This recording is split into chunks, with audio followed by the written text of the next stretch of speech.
of Screenwriters Beat. This is episode 55. Right. Double nickel. Let's go. Double nickel. Yes, Right. and today's episode is called Screenplay Nuts and Bolts. We're going to talk about some stuff we had some questions about and what it all means for your writing. But first, please welcome my very talented panel of working screenwriters. Eric Ingram, welcome back. So happy to be back. Welcome, everybody. Hello to my esteemed panel once again. Always a pleasure to be with you guys. Let's go.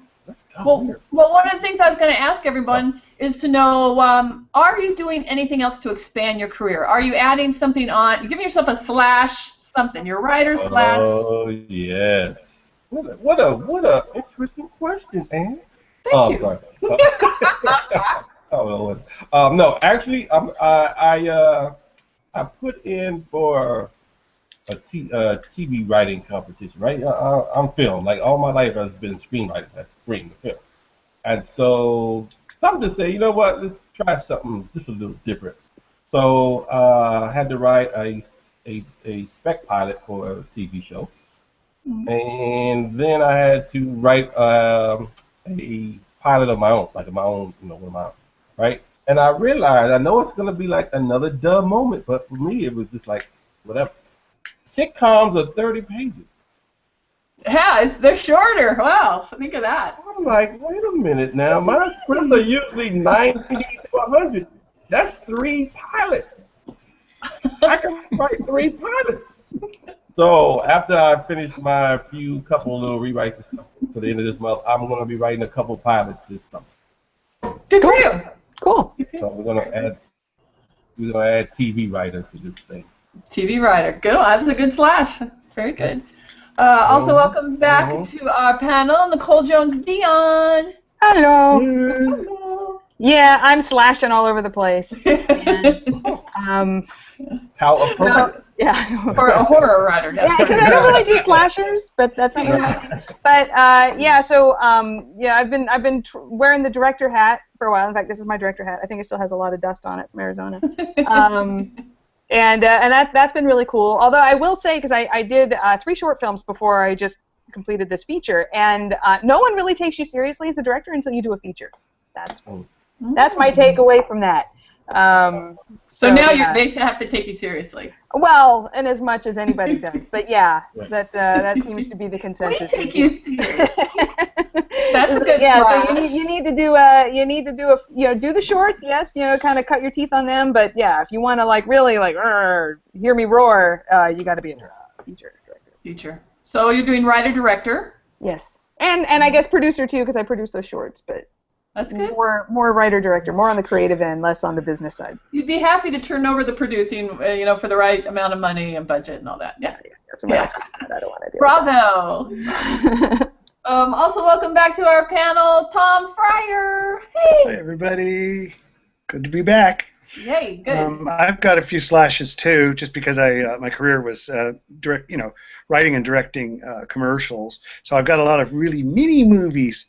Most people only use them to get up and go to the bathroom, but I've got what I'm working on right now is getting a feature directing sample together. So I'm working with a production company to get that in the works, because I think Nicole is absolutely right about that, and also producing. I heard a producer that one who optioned the first script said. He said he was in a USC class, and the professor raised his hand and said, "How many are you writers?" And everybody raised their hand. He said, "How many of you are producers?" And only a couple raised their hand. And he said, "Do you have at least 3 projects that you want to get done?" Yes. He says, "You're all producers. You want to be somebody that's helping with the solution, not being part of the problem. You're not looking to sell something. You're looking to help make it happen." And so whatever capacity. So if you can get it, my advice is if you can get into some projects and help out in some fashion, then do so. Even if it says, say, hey, look, I'll AD or I'll assist you with the production. I had a friend of mine, and I just helped him. I drove the jib arm down to his shoot, and just he gave me an associate producer on it. It's like it's not a big deal, but it all counts, and it's really about helping, I think. Brilliant. That's good Yeah. advice. The more you can learn, the better. Very, very good. Well, hi guys, Ann Kimbrough here, and I am adding slashes as well. I am trying to do the directing thing, but it'll be a short film, so obviously it doesn't mean anything now. No, it's still Oh, that's not true. No. Teasing you. It's a start. It is. Well, it'll tell you whether it's something you want to actually keep doing or not, because it's not everybody's cut out for it. Right. This is true.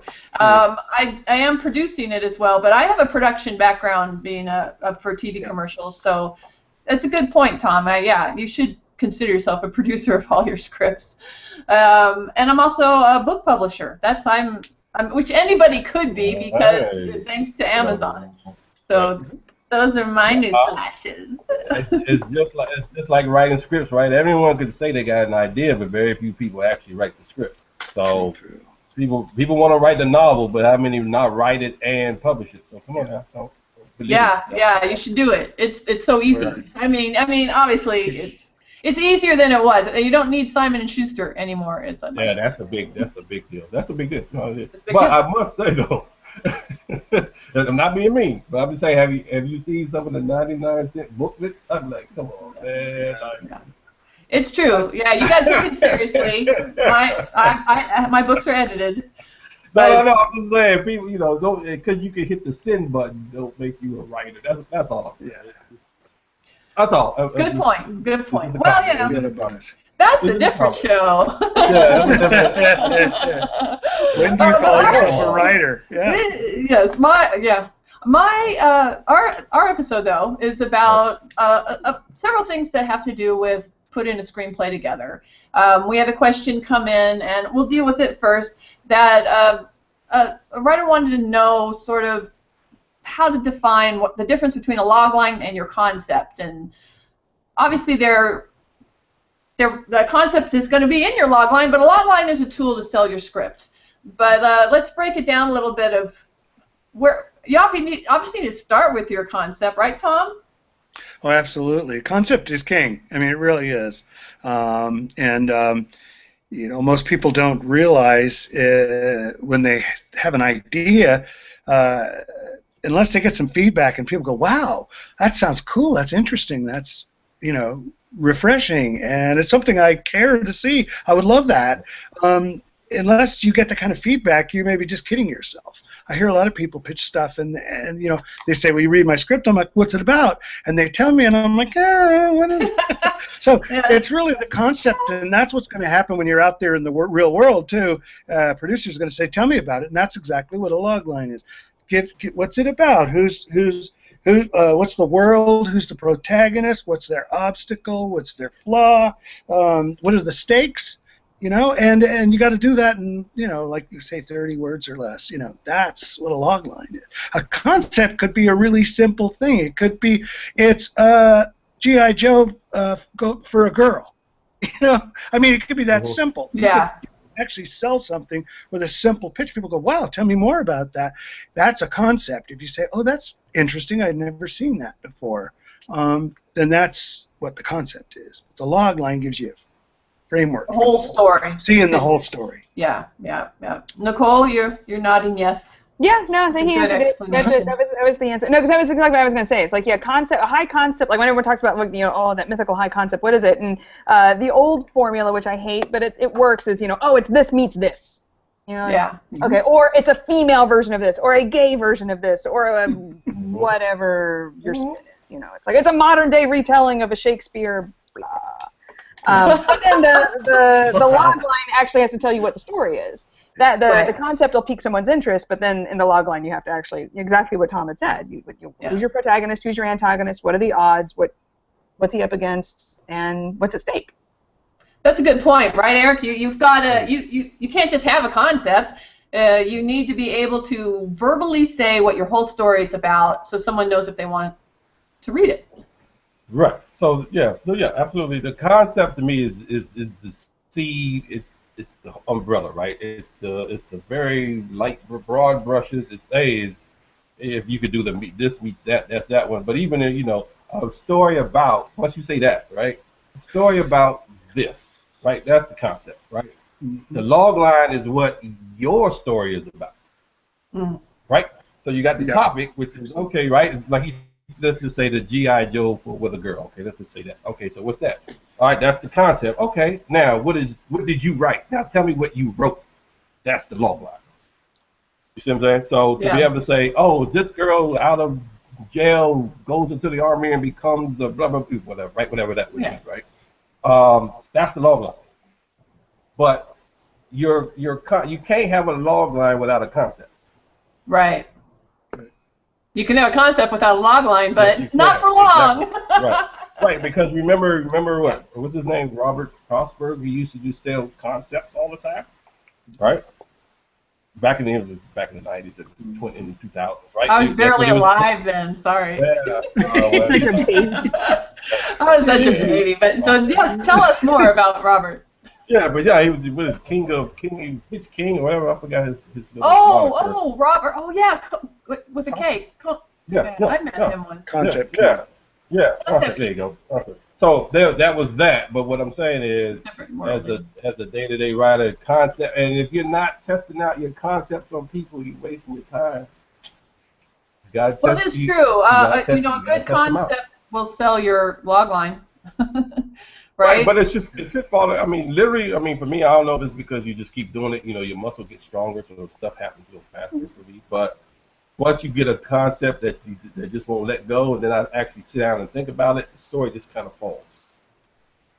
Right, but I very rarely do I have a log line fall, and then I go figure out what's the concept.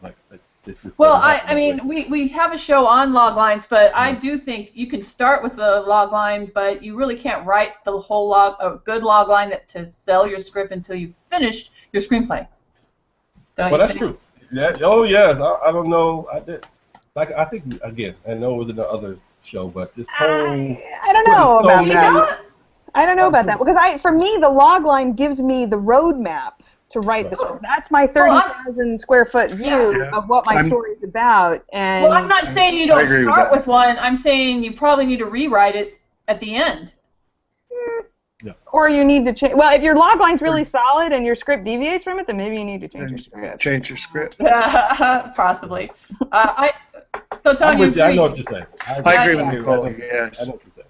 I know what you're saying. Okay, that's fine. You can agree. No, I'm saying I'm saying I know what Aaron agrees with me. Yeah, I know what you're saying. Yeah. Okay. All right, we got Team Nicole versus Team Ann here on the log lines. When you first have a concept, though, you could come up with a log line that you might need to change. That was my point. I would, but honestly, though, I might be better at it. That in the treatment phase before you actually write a full script. That's another. It's like I think for me, it's like I try not to write the script until my log line and my treatment and my outline are rock solid because I really don't like doing rewrites and I want to do as few of them as possible. So I'd rather figure all that out before I even start page 1 of my script. That makes sense. And so my approach is I'm an outline queen, and I know structure. That's the stuff I've internalized, so I start there. So I know if it's right that way. I write my promotional material at the end, unless I'm working with a partner like Tom, which we do it your way, or if you write for a director or a producer. Well, I mean, it's kind of start the other way. I can tell you it was kind of interesting when I was doing Stasis, the feature film I just wrote and directed, because the producer is the sales agent. It was all about concept. It was all about concept and marketability from day one. They needed to know what that log line was because they were going to Berlin. They needed to be able to pitch it, and they needed a poster and what's the tagline on the poster, which is different from a log line.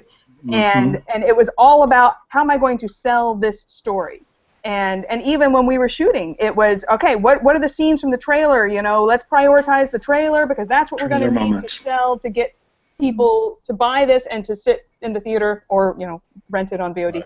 That's what so it was really that whole film was conceived from the marketing standpoint of all about concept and how do you sell it, which is a very different approach than what I normally take when I work on my scripts. But seeing as these guys were coming at it from the perspective of a sales agent / distributor, and that's how they make their money. And so they're like, we're not even going to bother making a film if we can't sell it.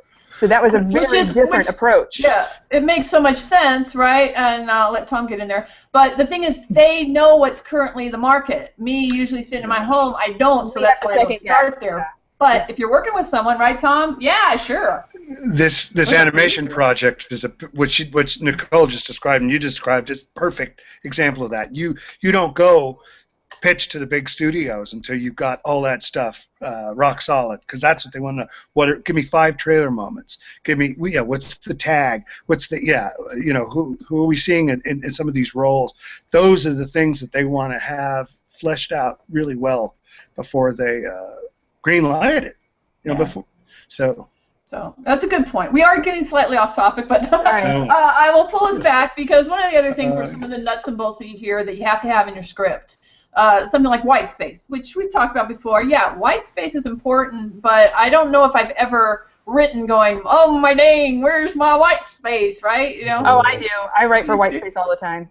But I mean, I just write dialogue. If you write dialogue mostly and not exposition, you have white space, don't you, Nicole? Yeah. Well, I mean, and sometimes the type of stuff that I write, the genre stuff, it's like and anybody who writes action, it's the same type way. You want to keep those scripts moving, and the best way to keep it moving is to pace it on the page.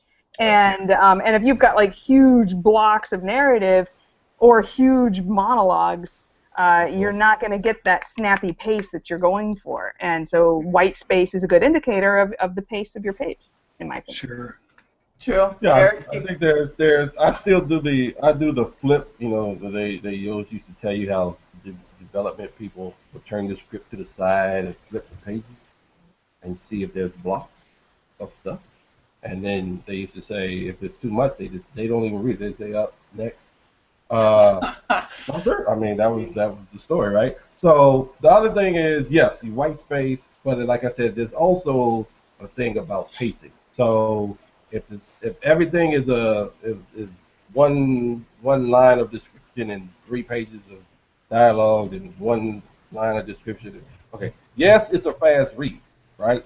But the pacing is the same all the way through, right? So if you need to slow something, if there's something, some suspense thing, you need to slow it down. Maybe you describe a little more, and then when things get going, you pick it up. So there's also a pacing thing to it too. The problem is people want to describe the flowers and the door and the refrigerator. Yeah, you still got to keep.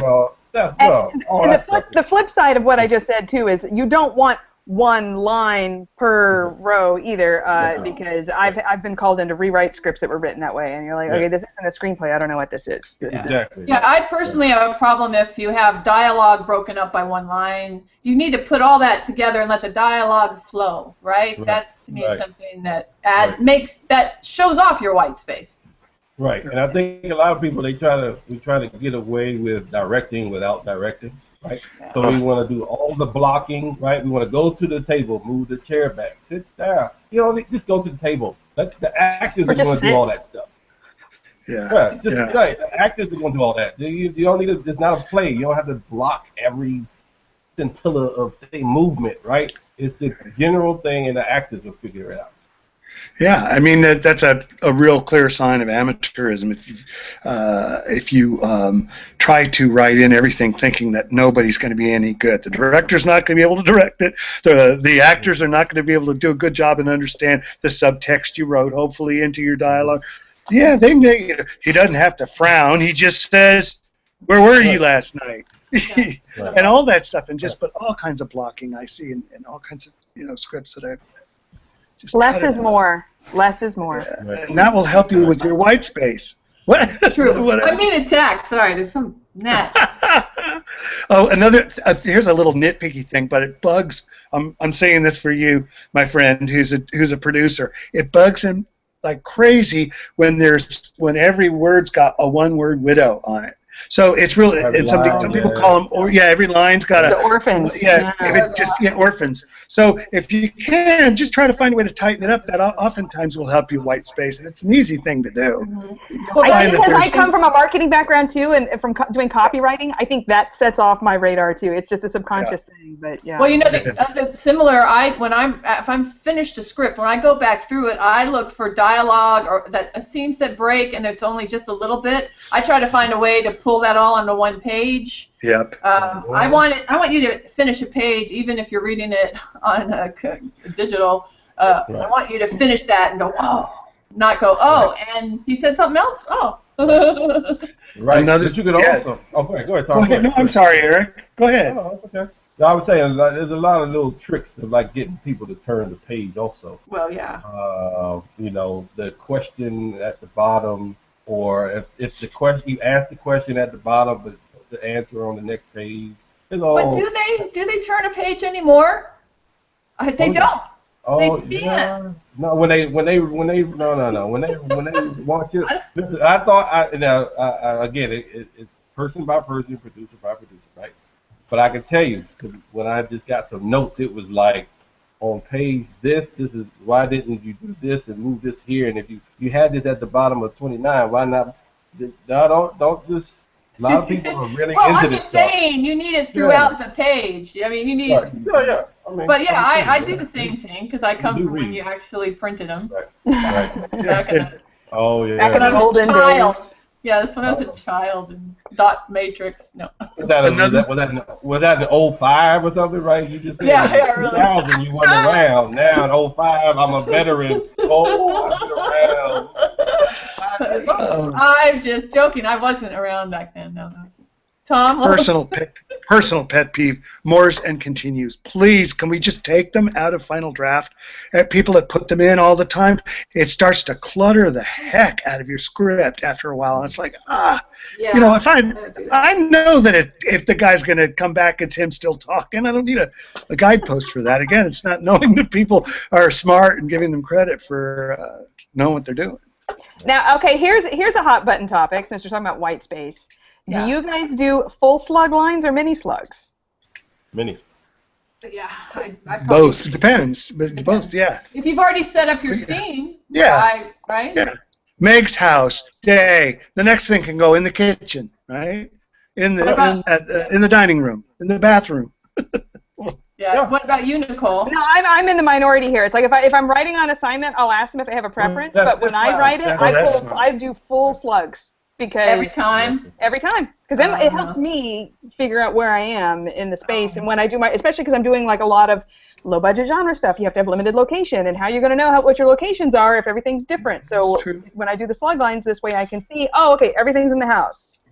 And these are all still in the house. They might be living room, kitchen, dining room, but they're all still in that same house. Yeah. Whereas if I didn't have the full slug line, I'd never know what the actual location was. Well, I will say I did, because I like mini slugs, I was writing for someone, and they had like an assistant that went through and said, oh, look, you've got like 50 locations. And I'm like, no, I don't. Oh. And it was because they were counting the mini slugs, and I'm like, oh. Line producers might do that. Yeah, that's good point.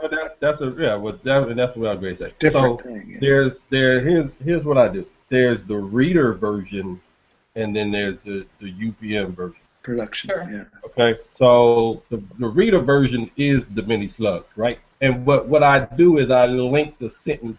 So he goes into the kitchen. The living room. Mm-hmm. Link it, like as you just telling the story, you just keep it going, right? But when it's time to when we go back and forth, and they're like, okay, we want to move it on, then I send them the UPM version, which is with the code. Everything is interior. This because now they're doing budget, but that's why though. But for the reader, I want them to get down the page. I just want to get down the page. Yeah. So it's the best of both worlds. Right. Yep. Exactly. That's smart. That's smart. That's smart. You got to know your audience. Right. At what point? I will say though, in writing, I read a lot of contained films. It's very hard to get your white space because usually there's just one character, and I don't like when one character talks to himself. I think that's an old device. It's like a TV device. A lot of producers don't like it either. Yeah. But because most people aren't going to go, oh my God, I better go over there because someone's going to come get me, and if there's no one else in the room, Right. I guess Die Hard did it best, but even he did it a little too much. Right, but that was on, everything was on the radio, right? Even the stuff after he stepped on the glass and all that. You talking about all that kind of talking when he was? No, he talked a lot to himself, but it worked. Yeah. It was his character. But if you watch, now that I've said it, maybe you'll notice there's a lot of times they have characters by themselves say something out loud that they would never, or normally not say. And so anyway, so I can't do that if I'm writing a contained film. So you're going to have less white space. So it's just something to know. Look at some other contained films like Phone Booth or Very. Or, You can see what those scripts look like. They're very dense with description, and that's okay because they're also short. Right. Right. That's right. Right. Yeah, but that's all in the It's a genre thing. Those are all in the active space. That's what I'm saying. Yeah, that's what I mean. So yeah, you wouldn't have them, but you can have them. Why is this not open? Like when Ryan what are you doing? But the little thing is they have them on that little radio thing, right? The little CB. Well, if you right? ask me, I think actually Bruce Willis added a lot of that. He was like ad-libbing. I think so, but I've never read the original script. Or I have you. I got you. All right. Yes. You have. Oh, good. Well, what were the ad libs in there? Can't remember. I don't think so. Yeah. That's a homework Well, assignment. so moving on from white space, are there any other? I mean, I know that there's something. It's not like a script nut and bolt. It's more like a comment you hear, like that they want your script to be more literary. And I think actually what you just said, Eric, is a way to make your script more literary because it flows better. It doesn't mean you add in more literary like descriptions. That's an odd note. I've never heard that before. I have never heard that phrase at all. To me, that actually sounds like a bad note on a screen. It's a bad note. Yeah. No, I haven't ever gotten it from a producer. It's just one of those things you heard, and someone's like, "What does literary mean?" Literary means you're using too many words. Yeah. In my opinion, that's what. Well, it means you're getting into a character's head or something. Yeah, you're showing stuff that can't be portrayed on the screen, or you trying to do the novel. To me, that means novel. You're writing like a novel, right? All inner thoughts and why wouldn't he do that? Should he go? I don't know. What would you think? Like all that in the script, like what? No. But I think what you were saying about the mini slugs, I think that would give the script a more literary read. But you don't want a literary read. I know. I'm just saying this is, in my opinion, is something you hear. Huh. I've never. Back me up, people. No, that's fine. I just never heard that before. I've never heard that. I think the art of great script writing is to be able to say it succinctly, to give to paint a big picture without using a lot of words. You could write a paragraph about how the room looked, but to say a junkie would be right at home there tells me I get it, and it's like wow, and I thank you, and to the point, Nicole's point about moving on, it keeps it moving for me. I don't need to linger, and again, I'm not the set designer. It's not my job, but to get you into the picture and to make you go, oh, and to say it in an artful way, maybe that's what you mean, Maybe that's what they mean. Yeah, and maybe that's what they mean. It's an art. Find a short, nice, short, artful way to say something that makes you go, wow, that just painted a bunch of pictures for me in tiny. Right. Use those nice thesaurus words to. Yeah. Well, so if someone gives you the note literary, please ask them to elaborate because you don't want to write your script like a book. Like a book. Right. Yeah. Anybody else have some nuts and bolts things? I guess the other thing, kind of on the question of slog lines, I've seen this come up a lot lately, is the question. I guess there's this new trend to underline slug lines or underline and bold slug lines. What have you guys seen as regards to I like bolding them. I've seen both. Yeah, just bold. I think you get the underline if it's more of a shooting script. I feel that way. Yeah, I feel like the underline is a little too much. Darkness on the page, but the black thing does help you if you see a bold, slug line. If you are producing it or thinking about producing it, it does help you kind of go, okay, I see where we're going and where we're moving. Right. Yeah, and the only reason why I do underline and bold, it's because it was a house style. When I was writing the film for the Sci-Fi Channel, they had very specific house style rules that we had to follow, and that was one of them. And I actually kind of like the look of it, so for my specs, I started incorporating. I like the look of it too, but I would say it's maybe if it's not even, it's a TV thing too. If you see TV scripts, it might be. But I know that. But there's other producers that I've done assignments for, and I'm like, look at this thing, and they're like, oh, get rid of that. They're old school. They want plain Jane, minimal slug lines. That's true, and they don't even like it bolded, but at least the bold isn't that in your face. But so again, I guess it's when you're writing your own thing, whatever you think looks better, do whatever. But if you're writing for somebody else, find out ahead of time if they have a preference. Since I do a lot of collaborating with partners, I feel strongly about it both ways. Which is a good segue to the next point, right? Yes, yes. Did we have anything else we wanted to add until we should just jump into the question? Because Nicole already. Oh. Yeah. Oh, Did you have something to add, Eric? No, nothing really pointed, so no. Well, if something comes to you, you can always dip back. We have a Q&A question. No double dipping. Darn. What are some pros and cons of writing with a writing partner? And I would say episode 5 we talked about writing partners, and also episode 48 we talked about the key to collaboration, which you have collaborate with a lot of people other than a writing partner. But the Cliff Note versions of should we do the cons first and end with the good stuff? Let's do the cons. Yeah, let's do that. Yeah. Eric, what's a con of having a writing partner?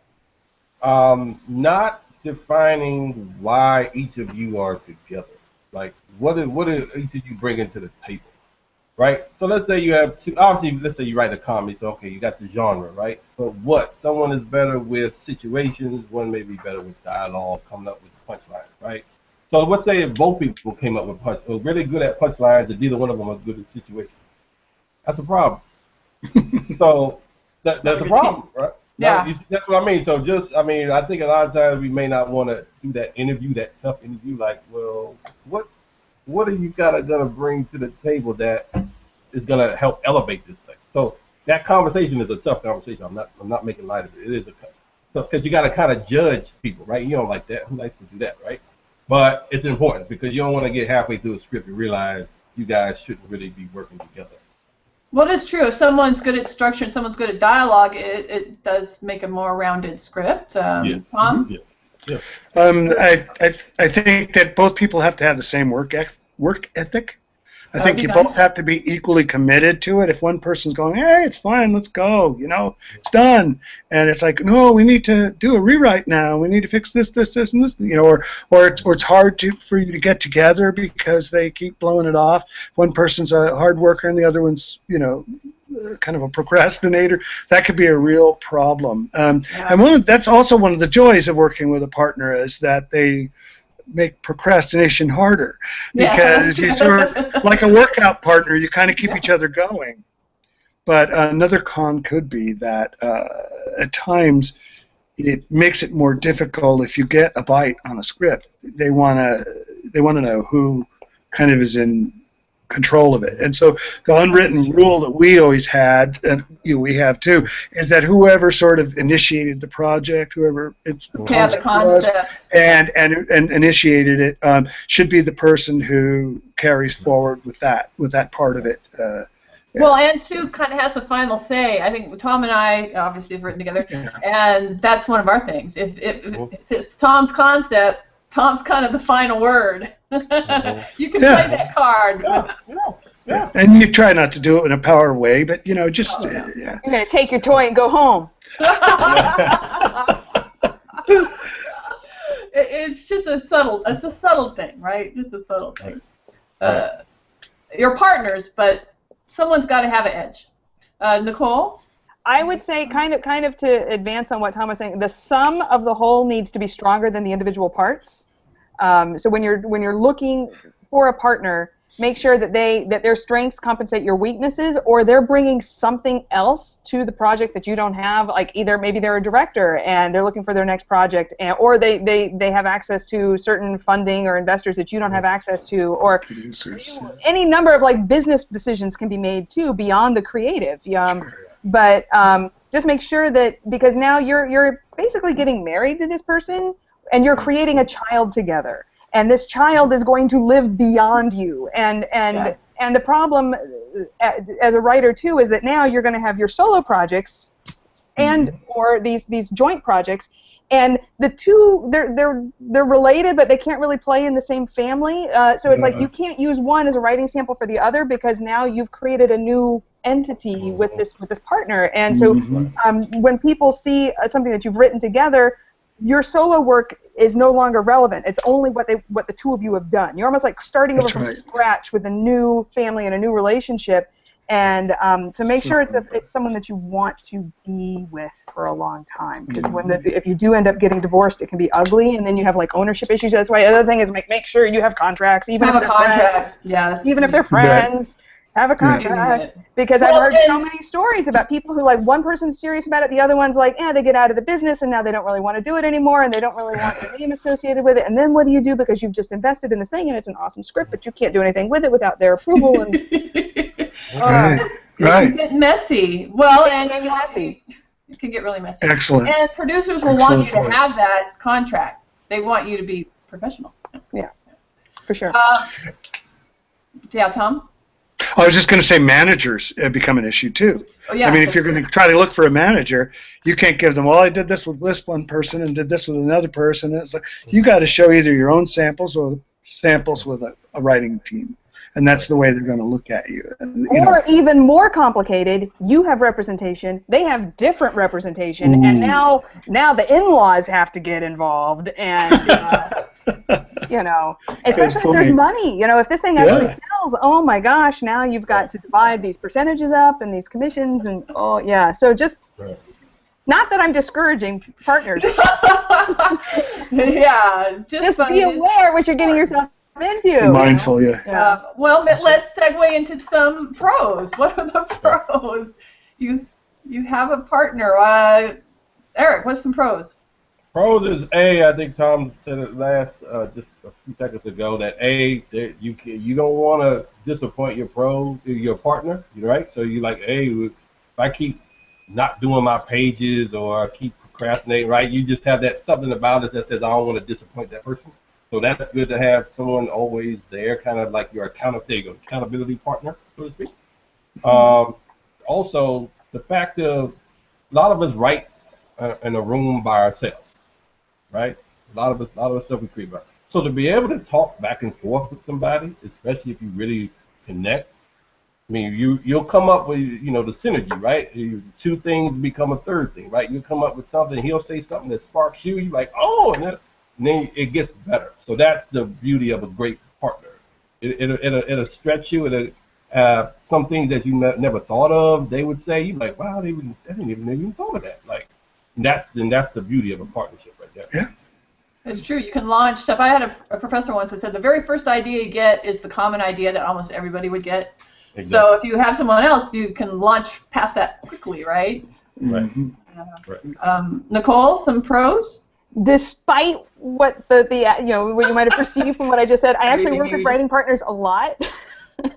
and I have specific ones that I go to all the time, because they are like these fountains of amazing ideas. They're just like these amazingly creative people, and I don't know where they come up with some of this stuff, and I'm just like, yes, I want to help you with that, because that idea is gold, and we can sell it, and it'll make an awesome movie. So sometimes it's just if you're suffering from like writer's block or that idea block that you can get, sometimes it's like, somebody else who's out there that can just like spark you, or that you can collaborate, like Eric was just saying, you can bounce ideas off each other, and then they just get progressively better and better and better, and that's such an amazing feeling that you don't get when you're sitting alone in your little writer cave in the dark.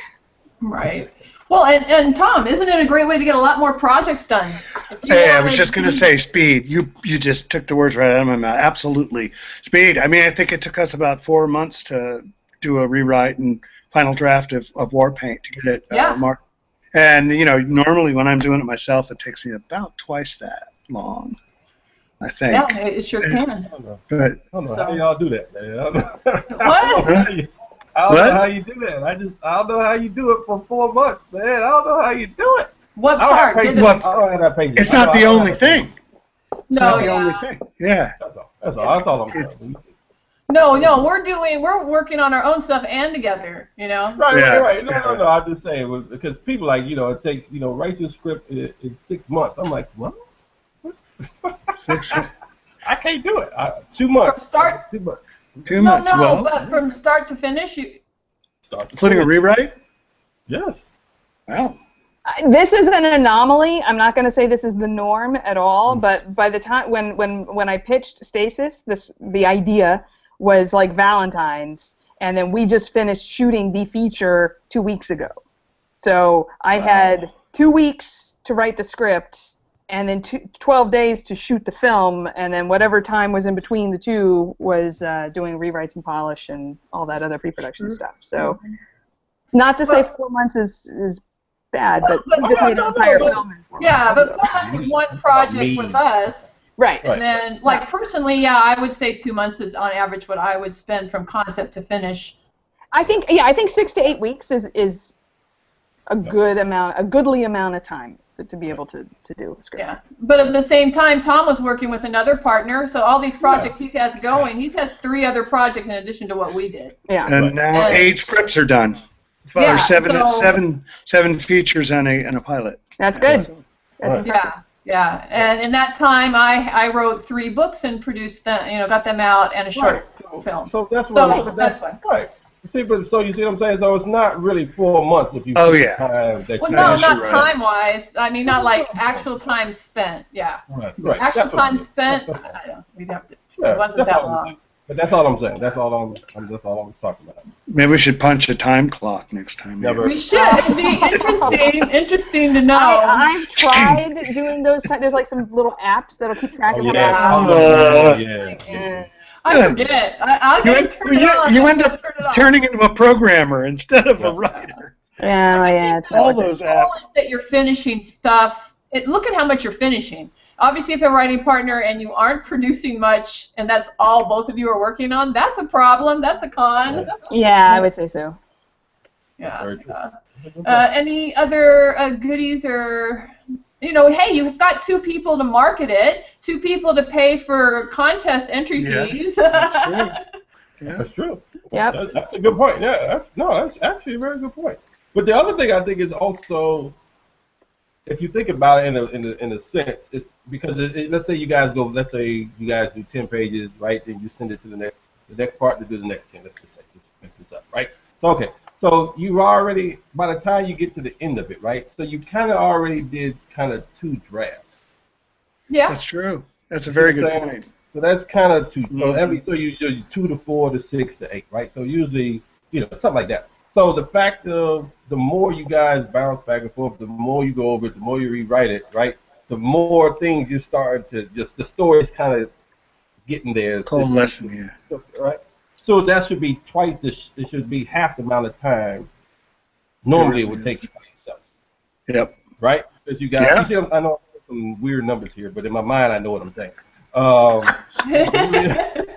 I know what I'm trying to say. It might not be coming out right, but you know what I'm saying. So there's this other, because 10 drafts and all these horror stories. I did 50 drafts on this thing. Yeah, I would say that's where you probably needed to go back to the log line, right? Yeah, exactly. Right? Yeah. Exactly. Reality check. Or don't quit your day job. Yeah. Right. So. It's really important. I think it's very important because I think people want to be nice. You don't want to be mean to somebody, but this is your baby. Like, people think, I know it's a script and it's important, but let's say someone told me this a long time ago. Like, figure out the budget of your movie, right? So let's just say our script is $5 million, right? Okay. You are handing $5 million to somebody, right? It's not just a script. Imagine handing $5 million. Are you going to just hand that script to anybody? Right? Are you going to, right? You see what I'm saying? So it's really important. Like, if you got 2 people working together, this is $5 million. We need to be on the same page. We need to work hard to get, you know what I'm saying? Like, right. It's important. It's not just a script. It's not just a piece of paper. Yeah, I would say definitely vet your writing partners ahead of time. Make sure that check the caliber of their writing. Know what you're getting yourself into. Again, it's not a one-night stand. It's a long-term relationship, and there will be a child at the end of this. Be similar. You can't have some. It will not work if one of you is at a different level than the other with their writing ability. It won't. Yeah. You will regret it. Because one person will end up doing all the work and be a little resentful because the other person's still getting, accolades or whatever as a result of it, and then you have to share 50% with this person who may not feel pulled their weight. That's a bad situation. Yeah, you don't want to be in that spot. Right. If a little caveat, hopefully the other person is a little better than you. No, Hey, you know what? I'm serious. Well, if you're I'm not. smart, the other person's a little better than you in some areas, and you're a little better than them in some areas. Yeah, you definitely want your weaknesses to offset their strengths and vice versa. Right. Yeah. Right. Yeah. But you need to act like you read their stuff and you're like, wow, like you really need to, you know what I'm saying? Rather than be nice, right? I don't want to tell them no. Don't do that. Don't. Yeah, you need to read their material. Don't ever get into a partnership without reading someone's script. It's too big a commitment. Yeah, it is. It is. Hey guys, we've come to the end of another episode. Bravo! Wow, double Thank you nickels, for baby. coming Yes. and sharing so much. It's amazing. We want to say goodbye with a motivational quote because I find that it helps me go on. and everybody, right? So say your goodbyes and Eric or Tom, you get to go first. Thanks for being here, man. Oh, well, thank you. Uplift us with something massive. Well, my quote is by Octavia Butler, and you're probably familiar with it. She said, "You don't start out writing good stuff. You start out writing crap and thinking it's good stuff, and then gradually you get better at it. That's why I say one of the most valuable traits is persistence." Well, yeah. Oh, gosh, that's brilliant. I love that. I didn't know Octavia wrote. She must. Wow. Good one. Nicole Jones Dion. Oh, drat. See, I did not prepare a quote. All right. Eric. Find one. I'll go to Eric. Eric usually has really good ones. No, he's He comes Mr. up with them Motivational on the guy. He's fly. much better at this than I am. I saw Nicole like, don't call me. Teacher, don't call on me. It's that hide under the desk thing, right? Yeah. I saw it. It's like, oh my God, here we go. No, my thing is, yeah, you know me, I just kind of make it up off the top. But I think it's really important. I know it kind of goes to what we talked about in the last show, at the end of the last show, which is that thing of writing is a special gift. Do not take it lightly. It's a special gift. How many people say, "Oh, I have ideas, I just can't write them." Yes. Right? You know how many people, friends, right?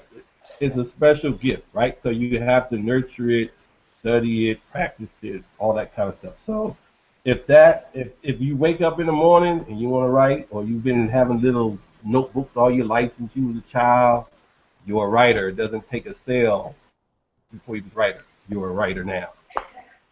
Bravo. Yeah. I like that, Eric. Nicole, do you just want to say goodbye? No, well, I found it's not inspirational, but I think it's fun.